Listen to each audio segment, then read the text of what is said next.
রাজনীতিতে মীর জাফরদের ভূমিকা এবং যারা মীর জাফর হন তাদের চরিত্রের যে মুনাফিকি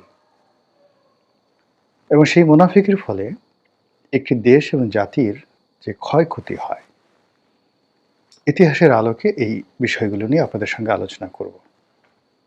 কোনো ব্যক্তি বা কোনো সময় কিংবা কোনো গোষ্ঠীকে কেন্দ্র করে আমার এই বক্তব্য নয়।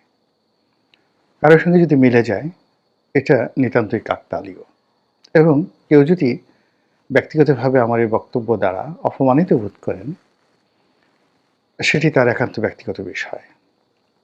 প্রথমে বলে নিই, ইতিহাসের যে মীর জাফর, বাংলা, বিহার, উড়িষ্যার ইতিহাসে এই চরিত্রটিকে যদি আপনি চিত্রণ করেন, মানে কি ধরনের মানুষ সাধারণত মীর জাফর হয়। মীর জাফর সবসময় খুব কাছের লোক হয়।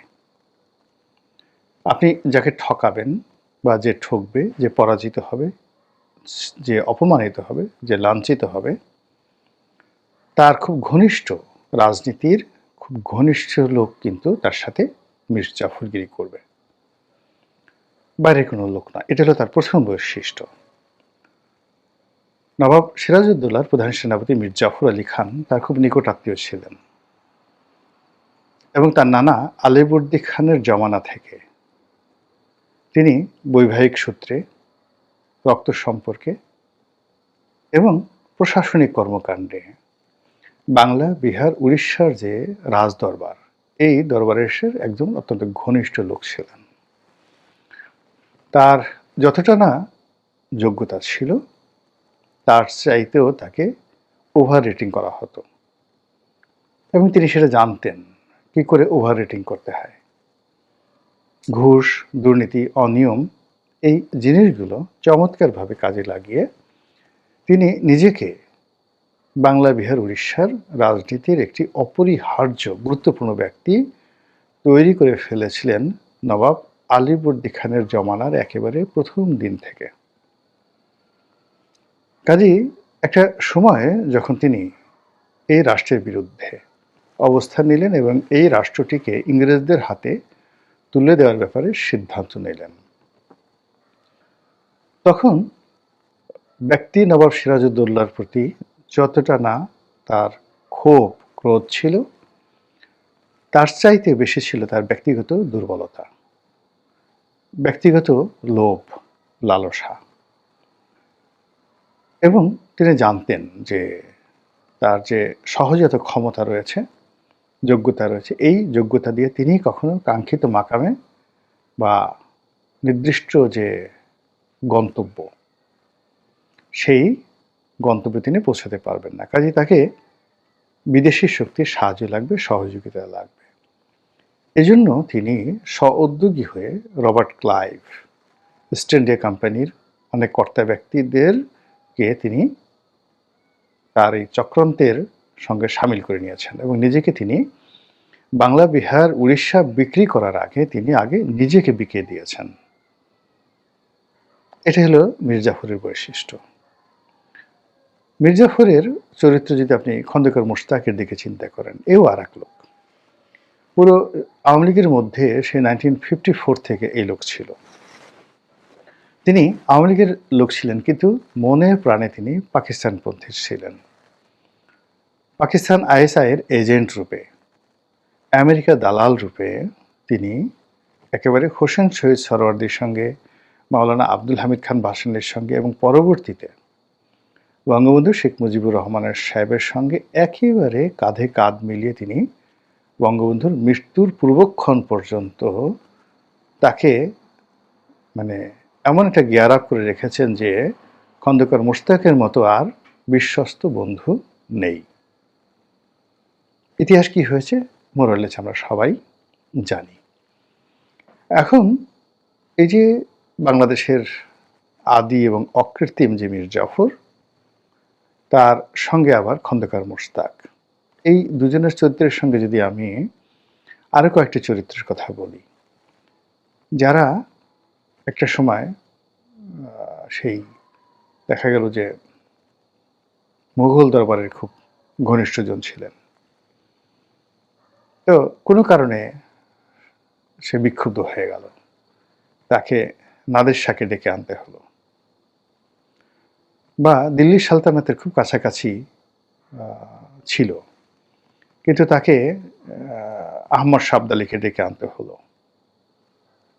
আবার তাকে সেই তৈমুর লংকে ডেকে আনতে হলো।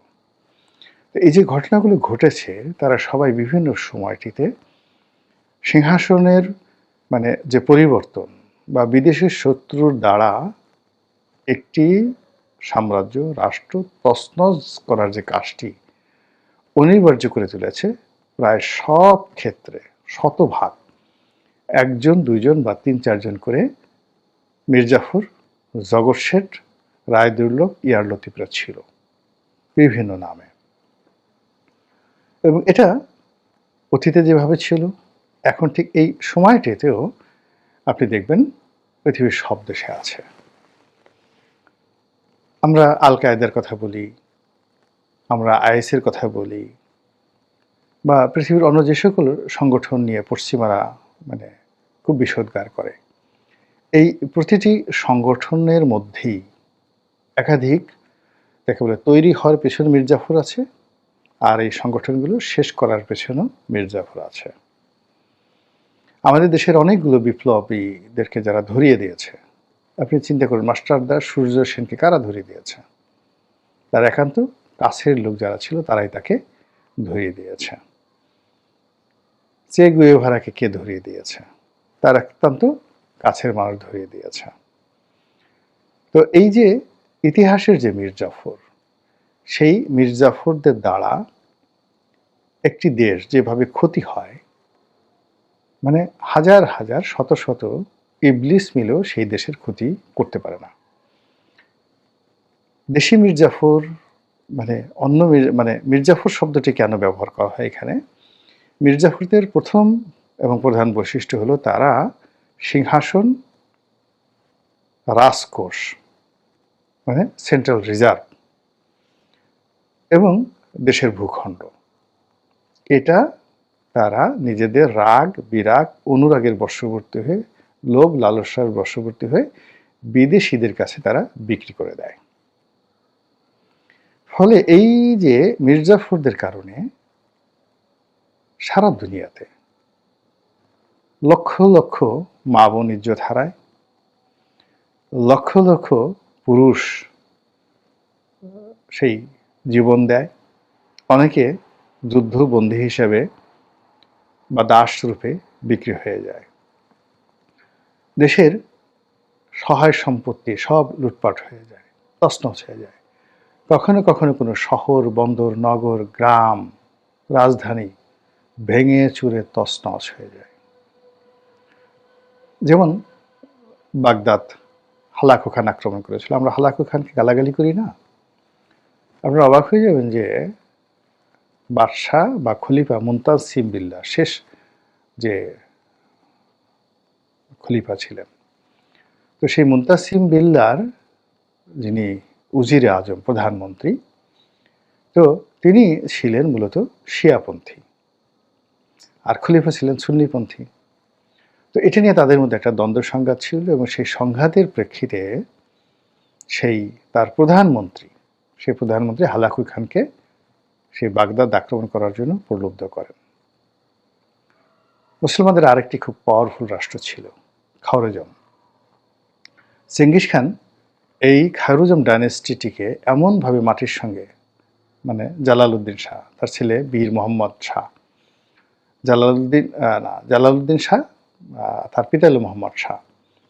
তো এই যে Khwarezm dynasty one of the biggest dynasty, যেটা মানে পুরো পারস্য একসময় তাদের আন্ডারে ছিল, মধ্যপ্রাচ্য তাদের আন্ডারে ছিল, এবং রাশিয়ার একটা বিরাট অংশ মানে আজকে যে সোভিয়েত ইউনিয়নের একটা বিরাট অংশ এই ডাইনেস্টি ছিল, এবং চীন সহ উইঘুর শহর এই সকল এলাকা এই সাম্রাজ্যের অধীন ছিল। এবং এই সাম্রাজ্যটির যে আয়তন আকৃতি, মুসলমানরা এত বড় সাম্রাজ্য খুব অল্প কয়েকজন প্রতিষ্ঠা করতে পেরেছেন। তো সেই সাম্রাজ্যের রাজধানী ছিল গুরগাঁও।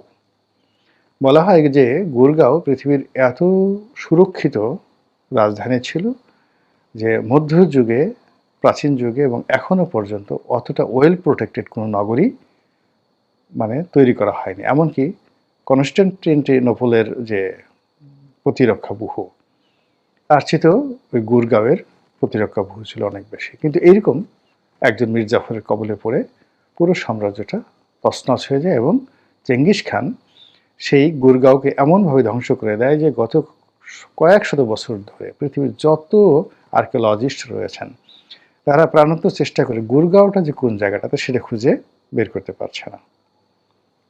আবার সেই কার্থেজ, আপনারা জানেন যে প্রাচীন দুনিয়াতে সবচেয়ে সমৃদ্ধশালী নগরাষ্ট্র ছিল কার্থেজ। একদিকে কার্থেজ, অন্যদিকে রোমান সাম্রাজ্য।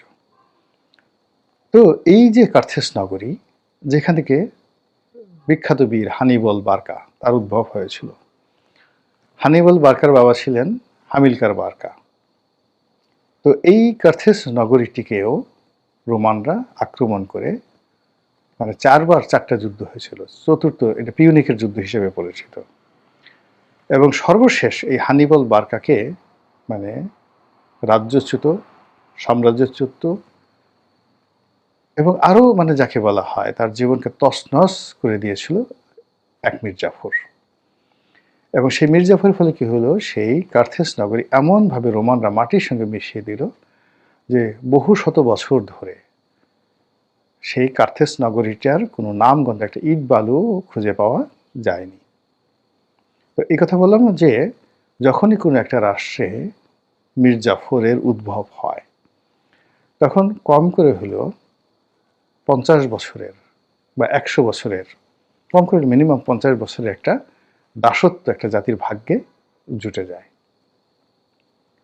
একটা মীর জাফর, আপনি দেখেন বাংলা, বিহার, উড়িষ্যার মীর জাফরের কারণে আমাদের 200 বছর পুরো ভারতবর্ষকে ব্রিটিশ গোলামিতে থাকতে হয়েছে।